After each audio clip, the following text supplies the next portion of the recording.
5 दिन हो गए और 5 दिन बाद सिर्फ हमने ये करा कि आज यौम शोक सारे मुल्क में मनाया जा रहा है। 5 दिन बाद भी हम कहते तो हैं लेकिन उन असल मुजरिमों मुलजिमों को कठेरे में नहीं ला सके, पकड़े नहीं ला सके जितनी तेज़ी से हमने 9 मई के लोगों को पकड़ा वीडियो ऑडियो के ज़रिए। कुछ लोग पकड़े गए हैं लेकिन असल में जो इदारे, जो एजेंसियां, कैसे हो सकता है कि 400 लोगों को जो है वो जहाज़ों से तो बिल्कुल नहीं गए, कश्तियों में गए तो किस जगह से गए? कहा जाता है कि कराची के साहिल समंदर से गए। कराची के साहिल समंदर से कितना निकले? इधर से कोई दुबई के रास्ते, बम्बई के रास्ते, फिर कहते हैं लीबिया पहुँचे। लीबिया से उनको इटली जाना था। कुछ नहीं वाज़ेह होता। जहाज़ से इसलिए नहीं गए कि अगर बायर गए तो तमाम 400 आदमियों का आसान नहीं था कि उनका पूरा रिकॉर्ड ना मौजूद हो। अगर बाई रोड गए तो उनको पहला पड़ाव उसका, अगर इधर से निकलते तो ज़ायदान होते हुए या मंद के रास्ते तो ईरान होता, ईरान से तुर्की जाते, तुर्की से आगे कहाँ जाते, या यहाँ भी नहीं पकड़े गए। लेकिन कहा बाखबर ज़रा यही कहते हैं कि ये 400 लोगों को बाकायदा कराची के साहिलों से या इसके अतराफ़ के साहिलों से या गवादर के साहिलों से कश्तियों के ज़रिए या बोटों के ज़रिए जो है अब किन रास्तों से ले आया गया, इस बारे में आज भी 5 दिन बाद भी हुकूमत नहीं बता रही। और उनके जो 400 लवाहिक़, सोचें 400 सिर्फ 10 के बारे में कहा जाता है कि वो ज़िंदा बच गए और जो कुल टोटल थे उनमें मिस्री बच गए क्योंकि वो ऊपर थे। पुअर पाकिस्तानी, गरीब पाकिस्तानी क्योंकि नीचे थे इसलिए वो बाकायदा उन्हें बचाने की भी कोशिश नहीं की। बड़ी बेहिसी हुई। उससे बड़ी बेहिसी ये कि यूनान के लोगों ने तो खैर उनके लिए मुजाहरा किया वहाँ पर, लेकिन पाकिस्तान में हम अपने उन्हीं मसाइल में उलझे रहे। 400 पाकिस्तानी यानी 390 पाकिस्तानियों की, ख़ानदानों की जानें चले गईं। इस पर ना इदारों ने ना एजेंसियों ने कोई जिम्मेदारी कबूल की। सारा बोझ इन स्मगलरों पे डाल दिया। उनके सरपरस्तों को ये भूल गए। देखिए जो लापता जो बेशुमार हैं जिनका इल्म नहीं हुआ, उनको भी, उनसे भी गुफ्तगू की है कि जिनको इल्म हो गया, लेकिन जो लापता इमरान है उसका भाई क्या कहानी सुना रहा है। यहीं वो मछेरे हैं जो उनके पास हैं, मछलियाँ पकड़ने वालों के पास बंदे हैं। तो प्लीज़ खुदा राय हमारी आवाज़ बहुत सारी दुनिया मीडिया वाले सुनने वाले भी हैं, तो हमारी आवाज़ उन तक पहुँचाएँ जो यूरोप कंट्री के अंदर, माल्टा के अंदर हैं, यूनान के अंदर हैं, स्पेन के अंदर हैं, जिस मुल्क में भी हैं। अगर कोई किसी का जानने वाला है तो मेरे भाई का नाम मोहम्मद इमरान उर्फ मानी के नाम से पहचाना जाता है। तो उसके नाम साथ मोहम्मद इस्लाम उर्फ काका के नाम से। ये ऐसे दर्द दिल जवान थे जो इंसानी हमदर्दी रखने वाले हैं। कहीं किसी जगह भी हादसा हो, कहीं ब्लड की ज़रूरत हो तो वो जवान सबसे पहले जान पहचान के बगैर अपना खून देने वाले थे। ऐसे हमदर्द जवान, ऐसे हमदर्द हमारे भाई जो हमें इस दुनिया में अभी नज़र नहीं आ रहे। तो लिहाजा हमारी रिक्वेस्ट है, प्लीज़ खुदा राय कि किसी तरीके से अगर वो किसी हॉस्पिटल के अंदर हैं, किसी जगह भी हैं, तो प्लीज़ खुदा राय अगर वो ज़ख्मी हैं हमें इतला दें। अगर उनके साथ कोई किसी किस्म का, अल्लाह ना करे, अल्लाह रब्बुल इज़्ज़त बड़ी। आपने सुनी ये भराई हुई आवाज़, ये एक आवाज़ नहीं थी, ये उन सैकड़ों पाकिस्तानियों के रिश्तेदारों की आवाज़ है। और हमारे असिस्टेंट डिप्टी कमिश्नर जो वजाहत पेश कर रहे थे, क्या ये मुतमईन कर सकेंगे इन लोगों को या पाकिस्तान लोगों को? असिस्टेंट डिप्टी कमिश्नर मुश्ताक साहब के लगाएंगे। फिर इसी तरह शेरी में भी कोई 4 बंदे हैं, वहाँ भी हम कोशिश करेंगे कि वो जो डिस्पेंसरी है वहाँ कैंप लगा के उन लोगों को वहाँ फैसिलिटेट किया जाए। और खोल में जो लोग हैं उनका वो भी तकरीबन एक ही महल्ले में है, तो वहाँ भी हम जाके तो वहाँ से सैम्पलिंग करेंगे इंशाल्लाह। देखिए वो तो हमारी गवर्नमेंट बैठी हुई है, हमारे प्राइम मिनिस्टर साहब ने काफ़ी ज़्यादा इनिशिएटिव लिया हुआ है इंशाल्लाह। और आज की अखबार में भी और कल से प्राइम मिनिस्टर पाकिस्तान की भी जो खबरें आ रही हैं तो वो भी उन्होंने भी सीरियसली इस मामले को उठाया है। तो इंशाल्लाह हमारी वज़ारत ख़ारजा जो है वो भी कॉन्टैक्ट में है, तो डेड बॉडीज़ को लेने के लिए। और हर मौजू पर रवां ख्वाजा आसिफ आज फिर इस मौजू पर भी खड़े हो गए और बता रहे थे कि जनाब बेरोज़गारी के सबब, माशी बदहाली के सबब लोग चले गए। भाई माशी बदहाली के सबब और बेरोज़गारी के सबब चले गए तो हुकूमत 13 साल से आपकी है ना, ज़िम्मेदार तो आप हुए। लेकिन देखिए मैंने कहा जिस तरह सियासी बयान दिए जाते हैं हर इशूज़ पर, इस तरह ख्वाजा आसिफ साहब इस मौजू पर भी उसी तरीके से तमाज़माई कर रहे थे। जी, मिनिस्टर दिफा साहब फरमा रहे हैं कि 10-10, 12-12 लोग गए हैं, ख़ुद वज़ीर दिफा हैं, मिनिस्टर ऑफ डिफेंस हैं, 3 अफवाज के सरबराह हैं, फिर भी वो सवाल कर रहे हैं कि जी एयरपोर्टों से गए, किन रास्तों से क्या गए, इनको अगर इल्म नहीं। 5 दिन बाद ये सवाल उठा रहे हैं minister of defence Khwaja Asif साहब। बयान क्या, इन्होंने बयान तो ये भी दिया था ना कि तमाम यूनिवर्सिटियों के वाइस चांसलर डाकू हैं, लूट के खा गए, माफ़ी मांग रहे थे। ज़रा इस बयान पर भी उन्हें गौर करना चाहिए। और मैंने कहा ना कि हर जो बंदा 400 जिनमें 12 के 390 जिस तरह कहानी सुना रहा है, उनमें जब हमने मुबशरी से मालूम करा कि उनके कज़न 2 कज़न खालाजाद भाई अभी तक लापता हैं, वो तो मायूस हो गए हैं।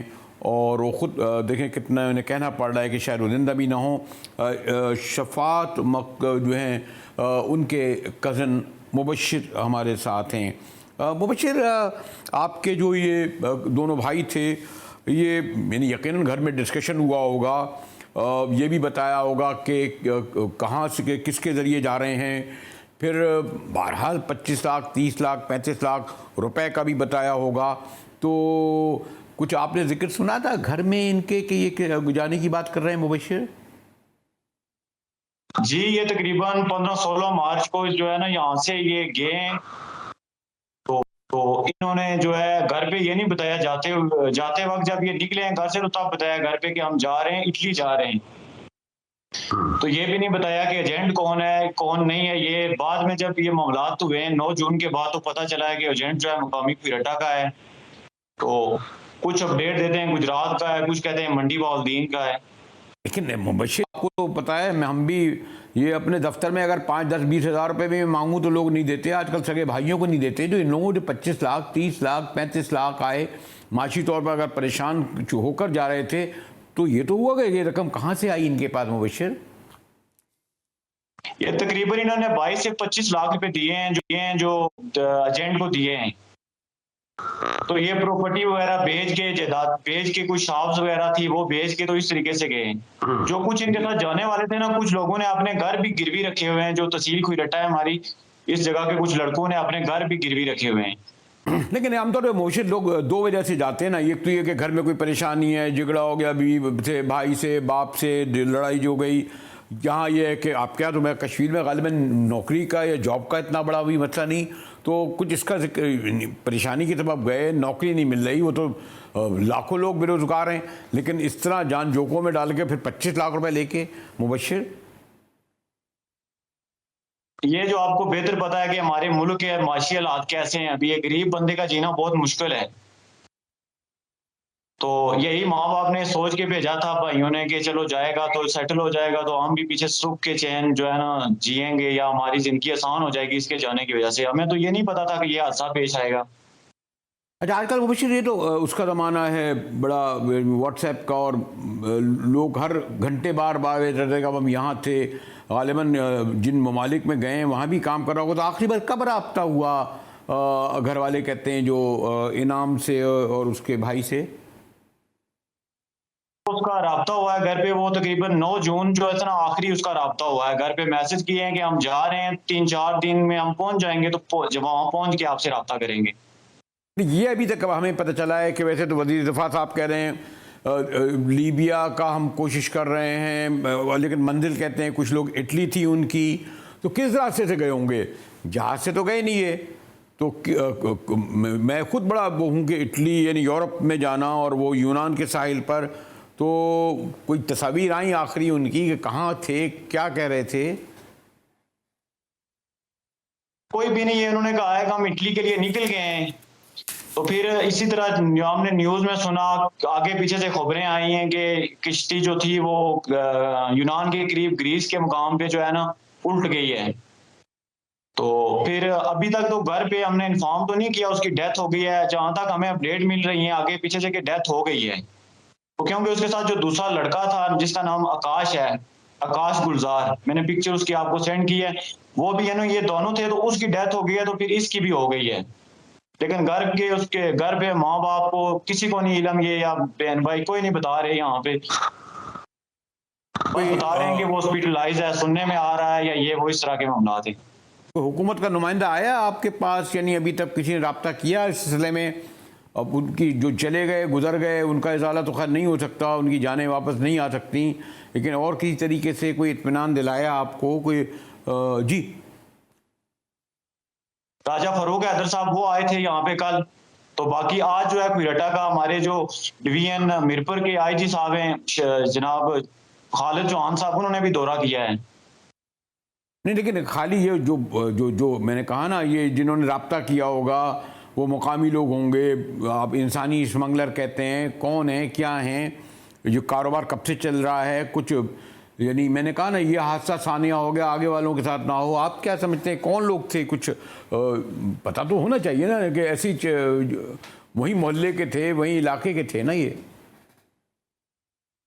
जी, यहाँ पे जो हमारी एसएसपी कोटली साहब हैं और एसएचओ क्वेटा हैं, इन्होंने 9 अफराद गिरफ्तार किए हैं, और एक इनका आज कराची से जो इनका एक साथी था वो बाहर जा रहा था, तो उसे भी गिरफ्तार किया है। और यहाँ पे एक ऐसा एजेंट भी पकड़ा गया कि जिसका अपना बेटा भी हादसे में शिकार हुआ है, कि बेटे का नाम और नहीं है बता रहे हैं, लेकिन वो बता रहे हैं कि जो अरेस्ट हुआ है उसका अपना बेटा भी है। मुबशिर जो कहानी अपने रिश्तेदारों की बता रहे थे, मुबशिर ही कहानियों की, लेकिन अफसोसनाक अमर यह है कि हम 5 दिन बाद भी यौम शोक मना रहे हैं। इटली या लीबिया या कुछ लोग जिन ममालिक का जिक्र कर रहे हैं कि वहाँ से पता लगाया जाए और शायद उनमें से बच जाएँ, आखिरी उम्मीद है। भी मैं देख रहा था कि कुछ लोगों को तो 1.5 माह बाद भी वो निकल आए कहीं एक जहाज़ के हादसे से, लेकिन ऐसा लगता है कि हमने डिक्लेयर कर दिया है कि सिर्फ 12 बच्चे और 390 की डेड बॉडीज़ भी नहीं मिली। कम से कम लोग ये चाह रहे थे कि उनकी किसी भी हालत में किसी भी तरह उनका जस्से खाकी मिल जाए, ताकि उन्हें ये तो इत्मीनान हो कि वो अपनी ज़िंदगी हार गए। इस साथ ही एक ब्रेक लेते हैं कि बड़ा गालिबन इतना बड़ा सानिया है, मुझे नहीं याद कि 400 पाकिस्तानी जो हैं वो समंदर इस तरह निगल ले। मैं नहीं कहूँगा नेग्लिजेंस उनकी कि यूनानी कोस्ट गार्ड ने ये कहा आप जिम्मेदारी डाल रहे हैं, इटली वालों पे डाल रहे हैं, स्मगलरों पे डाल रहे हैं। मैं तो कहूँगा इसकी ज़िम्मेदार बराह रास्त हुकूमत के ज़ेर तहत वो इदारे एजेंसियां हैं जो इमिग्रेशन पे, पुलिस पे, चौकियों पे इधर उधर सब बैठे हुए होते हैं।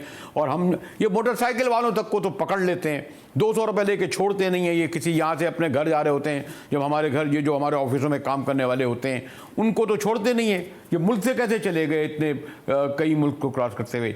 इसका इनको पूरा इनसे मांगना चाहिए पूरा हिसाब किताब। मिलते हैं ब्रेक के बाद।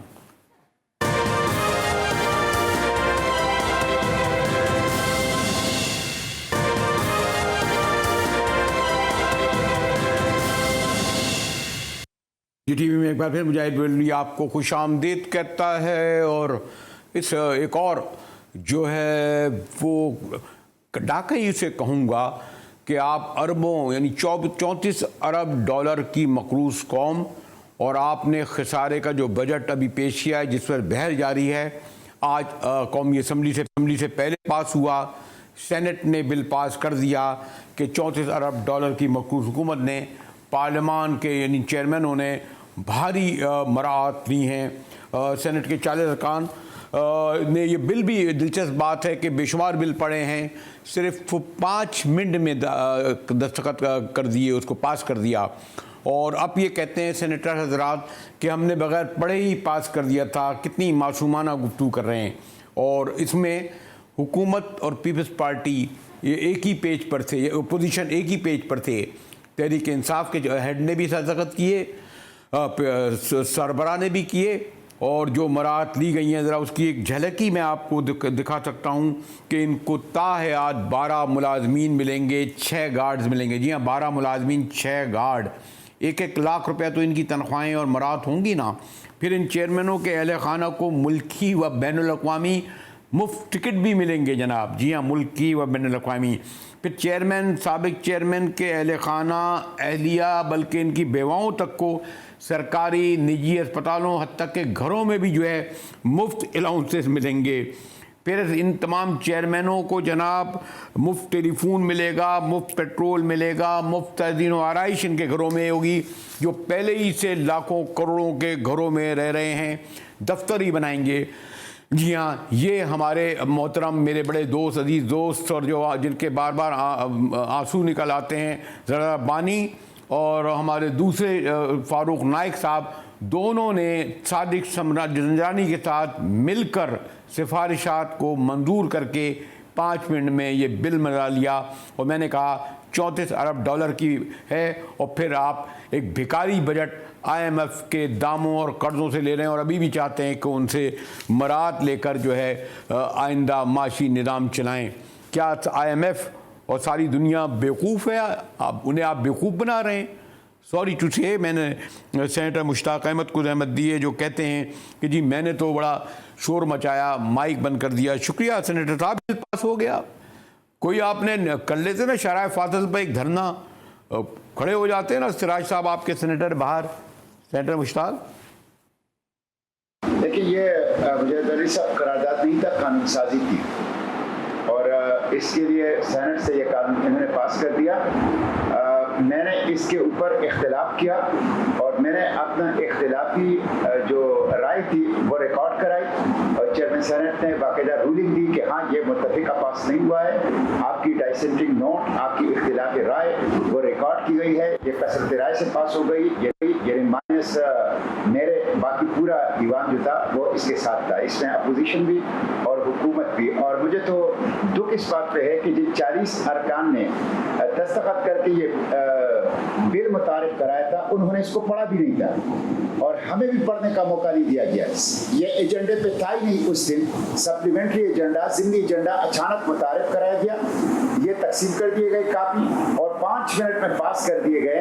न हमें पढ़ने का, न समझने का, न इसके ऊपर तरमीम जमा करने का कोई मौका नहीं दिया गया। तो ये एक लेजिस्लेशन की खिलवाड़ है, और ये एक बहुत ही गैर मयारी कानून साजी यहाँ पे अक्सर इस तरह ये लोग करते हैं, हुकूमत ये होती है, और इसके नतीजे में ईवान का भी कोई नेकनामी नहीं हो रही, और पार्लियामेंट की तरफ से आवाम को भी बड़ा खराब मैसेज जा रहा है। पहले तो जो पार्लियामान में जो कुछ होता था उसमें लोग कोर्ट में चले जाते थे।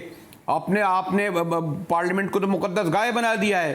चीफ जस्टिस को खड़े होकर चैलेंज करते हैं कि हमारे मामले में मुदाखलत ना करें। इस बिल पे आप जाइए ना सुप्रीम कोर्ट के पास, कोई और आप पार्टी के किसी बंदे को भेज दिए चलें, ये तो नहीं जाएंगे।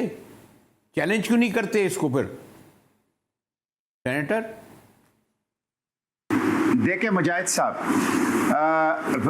अदालत पे तो इसलिए नहीं जा सकता कि अदालत जो है वो पार्लियामान की मामलात में ज़्यादातर मुदाखलत नहीं करती, लेकिन अवाम की अदालत जो है वो बंदियाल की अदालत से ज़्यादा ताकतवर है। जिस तरह अभी ये मीडिया के ऊपर ये बात चली है, सोशल मीडिया के ऊपर चली है, पब्लिक ने रिस्पॉन्स किया है। अगर पब्लिक इसी तरह रिस्पॉन्स करे तो जो अशराफिया है, जो मनातियाफ्ता तबका है, उनको अकाउंटेबल बनाया जा सकता है। आपको ये जान के हैरत होगी, चेयरमैन नेब की तनख्वाह 15 लाख रुपए माहाना है। बिजली मुफ्त, गैस मुफ्त, पानी मुफ्त, सिक्योरिटी मुफ्त, गाड़ी मुफ्त, ड्राइवर मुफ्त, पेट्रोल मुफ्त, और रिटायरमेंट पे 2 कनाल, एक कनाल के 2 प्लाट इस्लामाबाद में मुफ्त। आपको ये जान के हैरत होगी, सुप्रीम कोर्ट के चीफ जस्टिस का जो रिटायर हो जाता है उसकी माहाना पेंशन 10 लाख है, और उससे 1 पैसा टैक्स नहीं कर सकता। जजों को ले आ गए सेनेटर साहब, हम देखे वही तो मैंने कहा, वो जजों की बरात तो 10 लाख तो कुछ भी नहीं है, ये तो करोड़ों रुपए की इन लोगों ने ले ली सेनेटर साहब। लेकिन कभी और ज़्यादा इससे तफसील से गुफ्तगू करेंगे कि एक और अहम मामला भी इस वक्त है कि क्रिकेट जो पाकिस्तानियों के ब्लड में है, कहा जा रहा है कि इस पर बड़ी सख्त रस्साकशी पीपल्स पार्टी और नून लीग के दरमियान है, और सेठी साहब को बराह रास्त चैलेंज किया जा रहा है उनकी चेयरमैनशिप को। इस पर गुफ्तगू करेंगे एक ब्रेक के बाद, हमारे साथ रहिएगा।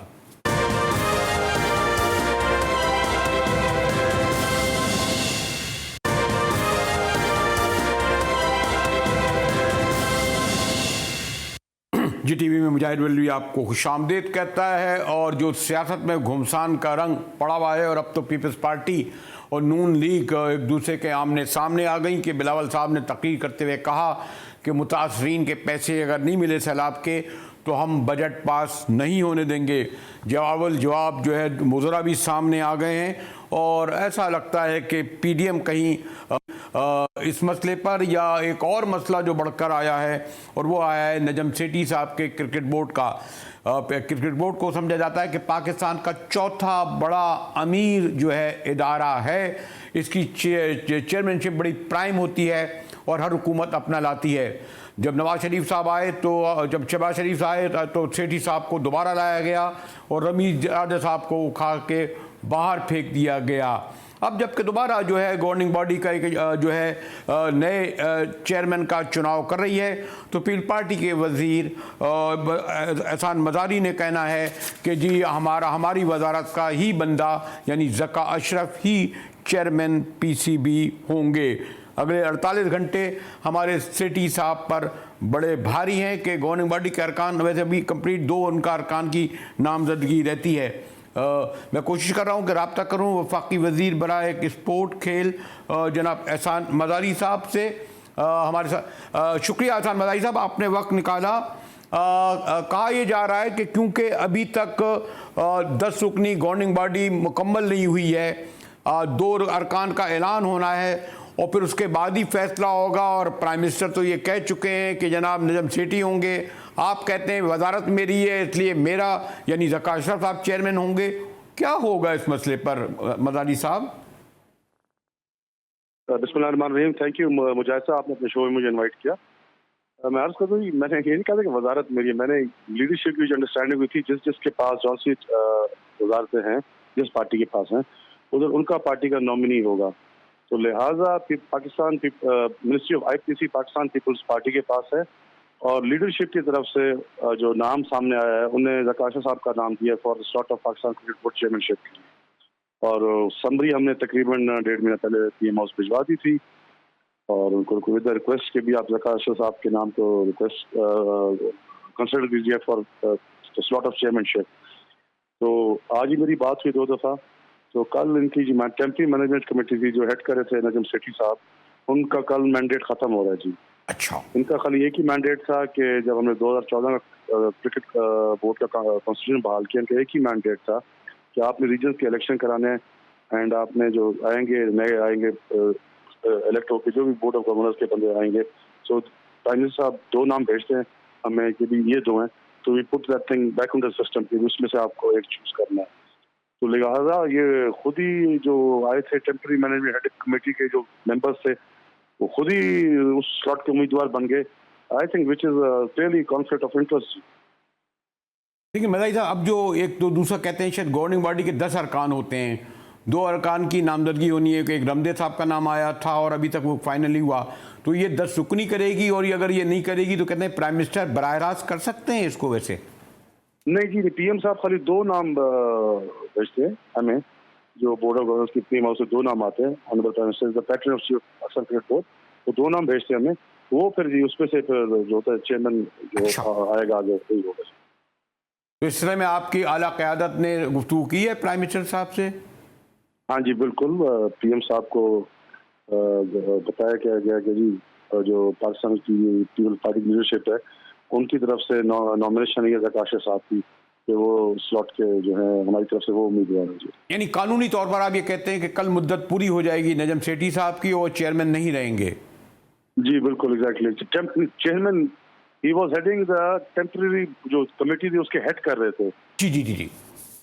वो कल बिल्कुल उनकी जो उनका टाइम था जो 2 महीने का हमने एक्सटेंशन दी थी मिनिस्ट्री ऑफ आईपी की तरफ से समरी मूव हुई थी प्राइम मिनिस्टर साहब को, तो हमने तो 2 से 4 हफ्ते की थी, लेकिन उस न्यूजीलैंड सीरीज चल रही थी तो पीएम हाउस है कि आप इनको तकरीबन 2 हफ्ते दें ताकि इलेक्शन के प्रोसेस भी कंप्लीट हो जाए और जो नए आए तो वो फिर हमें आप नाम भेजें, वो जो नाम हमें पीएम हाउस से आएंगे तो उसको हम will put it back into the जो ब्यूरोक्रेटिक सिस्टम है उसमें हम डाल देंगे, उधर से फिर वो करेंगे चूज जी।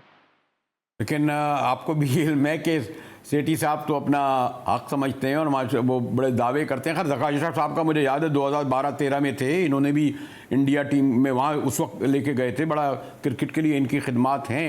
ये और बात है, ज़रा पसमंदर में रहते हैं सेठी साहब, सहाफ़ी की वजह से ख़बरों में रहते हैं, इसलिए इतनी आसानी से तो गालिबन वो इतना बड़ा प्राइम सीट नहीं छोड़ेंगे। मुझे ऐसा मैं आपको अर्ज कर दूं, it is the understanding between the leadership, जो गवर्नमेंट आई थी लीडरशिप के बीच में अंडरस्टैंडिंग है इस बात पे। जैसे मैंने आपको पहले आपके उसमें अर्ज किया कि जिसके पास जौन सी मिनिस्ट्रीज हैं उधर लीडरशिप की मर्जी के बंदे अपॉइंट होंगे। तो सेठी साहब टेम्पररी आए थे 2014 जब कॉन्स्टिट्यूशन बहाल हुआ, उसके बाद लीडरशिप ने अपना शो किया कि जो आएंगे हमारी तरफ से ज़कात से साफ करना है, और ये पीएम हाउस को भी कन्वे किया गया है और पीएम साहब को भी कन्वे किया गया है कि पाकिस्तान पीपल्स पार्टी की जो आला क़यादत है वो चाहते हैं कि ज़कात अशरफ साहब next chairman of Pakistan cricket board के। शुक्रिया एहसान मदारी साहब, अपना वक्त निकाला आपने। और हम वफाकी वज़ीर हमारे एहसान मदारी साहब का ये कहना है कि आइनी और कानूनी तौर पर जो इदारे जिस वजारत के तहत आते हैं उसकी सरबराही का वो राइट है उस वज़ीर का कि वो उन्हें रखे। और इस लिहाज से वो कह रहे थे कि क्रिकेट बोर्ड हो या बाकी जो खेलों के हों, गेम फुटबॉल हॉकी वगैरह, ये सब उनकी वजारत के तहत आता है स्पोर्ट के, और वही सरबराह नामजद दीगर लोगों का करते हैं। अब सेठी साहब जैसे कहते हैं कि जनाब नहीं 12-10 रुकनी कमेटी है, गवर्निंग बॉडी है, अभी तक वो भी मुकम्मल नहीं हुई है। इस तरह टेक्निकली आइनी कानूनी तौर पर तो एहसान मदारी साहब आपके सामने कह ही रहे थे कि कल उनकी मुद्दत पूरी हो जाएगी और उनको एक रीजनल इलेक्शंस कराने के लिए कहा गया था जिसकी मुद्दत पूरी हो जाएगी। उन्हें चेयरमैन पीसीबी नामजद नहीं किया गया था। यूं अगले 24 और 48 घंटे हमारे मेरे मोहतरम बड़े हमारे मेरे तो बड़े मेहरबान रहे हैं। पाकिस्तान क्रिकेट बोर्ड के चेयरमैन नजम सेठी साहब पर बड़े भारी हैं, और मैंने जैसे इब्तिदा में कहा था क्रिकेट बोर्ड पाकिस्तान का चौथा बड़ा खाता पीता इदारा है। और फिर पॉलिटिकली सारी दुनिया में घूमना फिरना, फिर एक ख़बरों में रहना, सेठी साहब पहले भी इसको एंजॉय कर चुके हैं। यूँ वैसे ज़कात अशरफ साहब भी रहे हैं, लेकिन देखिए अभी इंतज़ार कीजिए कि अगला चेयरमैन कौन होगा, कि पीपल्स पार्टी डट गई है कि ज़कात अशरफ ही चेयरमैन पीसीबी होंगे। इसी के साथ ही जीटीवी से मुजाहिद वली को इजाज़त दीजिए।